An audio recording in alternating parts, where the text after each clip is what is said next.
When it comes to an imminent threat to the United States, the president can act, but he must come to the Congress within 48 hours to justify any military intervention according to the War Powers Act. So no matter what I do, it will be legal, it will be constitutional, and it will be in the best interests of the security of the citizens of the United States. Because, again, I will not act to jeopardize our national security under any circumstances. What do you do with the IRS? Oh boy. Well, I mean, there's my ideology is hack and slash, right? You know, these are the people who were targeting us, Glenn. When I was working at FreedomWorks a few years ago, I was terrified because it came out that these institutions I was working at were being targeted by the IRS. Austin, and so I think it's time to clean house. We've met through FreedomWorks, haven't we? Yeah. Okay. Correct. Yeah, I came to Dallas with Kibbe. Yeah. Okay. So what is your tax? Is you a flat tax, fair tax? What are you? Yeah, I like Ted Cruz's plan. I like the flat tax. That to me is the real fair. That's real equality. Everybody pays the same flat rate. And truly, I honestly think we would get more revenue in the short term, and that extra revenue could be used perhaps to patch up the holes in Social Security, to maybe have a line item in the budget to pay down the debt. Because right now, because of the progressive income tax, one, we're punishing success, and two, our compliance rates, I think, are at historic lows. So perhaps if people understood how to pay their taxes, you might get more compliance, and then you could have higher revenues. So liberals shouldn't complain about moving towards a flat tax system because it might meet the goals of being able to solve the problems of the Social Security bomb that's headed towards us, as well as allow us to pay down the national debt. So I'm definitely on board with the Ted Cruz-style flat tax. So far, Austin, I'm at this point. I need to ask you couple of simple questions. Are you riddled with and half insane from syphilis, or have you killed interns? Because so far, it would take something like that. I mean, you are saying all the right things. Yes, you are. Pat's been saying for a while. I'm telling you, Austin Peterson's the guy. He's the guy. What is the let's go to find a hard one that we would be about education. Yeah, education. Common Core. Common Core. He's going to. Oh, I hate you, Common Core. Okay, I really despise uniform educational standards. Yeah. I really think that we need a laboratory of democracy. Obviously, I would love to get rid of the Department of Education. If Congress were to send me such legislation abolishing the DOE, I would sign it in a heartbeat.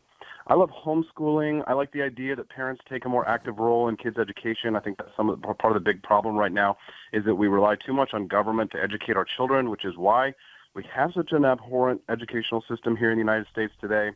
So I would like to talk about vouchers as a way for us to get away from the big government style of schooling.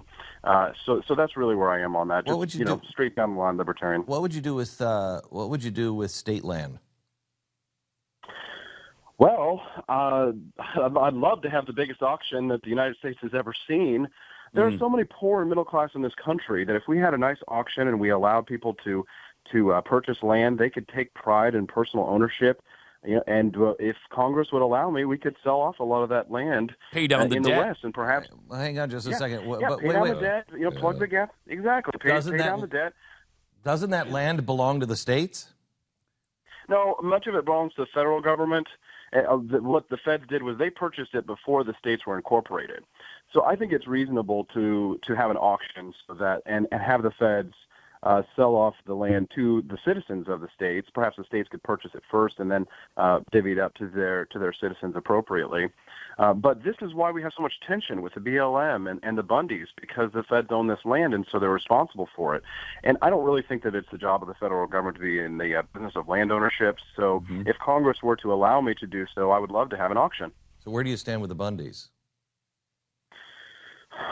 Well, I just, again, think that the federal government has just gone way too far. And the standoff at the Bundy Ranch, to me, is just a clear picture painted of the difference between the liberal approach to the conservative approach. Because, the students at Berkeley, when they all laid down and they were all there unarmed and defenseless, they got pepper sprayed by the police.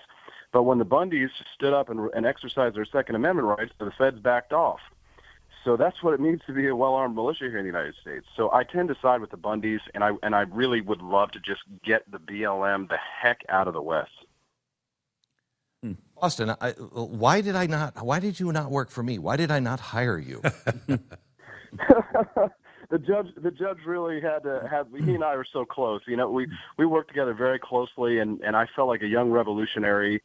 Sort of. He called me his the Freedom Ninja, and he said publicly that I was the right side of his brain. So I have such a love and affection for that man, and I've learned everything that I know about the Constitution from him. So yeah, I don't think you could have pried me away if you tried. Would you? No, I doubt it. He's a brilliant man. I would have interned for him. Would you appoint him to the Supreme Court justice? In a heartbeat. Absolutely. Yeah, he's top of the list. How about Ted Cruz or Mike Lee? Absolutely. Yes, you're speaking my language. I also like Professor Randy Barnett from Georgetown Law. I'm not sure if you're familiar with him, but another brilliant libertarian legal scholar. Those are the top minds. Of course, I'd be scared to nominate Cruz or Lee because I would love to have them sending me the appropriate legislation that I would need in order to cut government. So yeah, those are the guys at the top of my list. Wow. Limited government, fiscal conservatism, all across the board. It's the Calvin Coolidge style of governance that I'm talking about here. Maybe a little bit of Grover Cleveland in there, but I really am not a big fan of the Federal Reserve. You have a very bright future in front of you. You have a very bright future. How are you doing with the Libertarian base? I mean, is there any polling? How does the convention work? Well, I'll tell you, we do have some internal polling on delegates, and it's looking like I'm a strong second. If I can make sure that Governor Johnson doesn't win it in the first round, then I think I can win it in subsequent rounds because there is quite a bit of support that has builded later on in the game, because originally I was getting crushed in the primary votes, which don't really matter. They're just beauty contests. But now in the later primaries, I started to win the primary states, and I've been taking full slates of delegates, even in the states where I lost.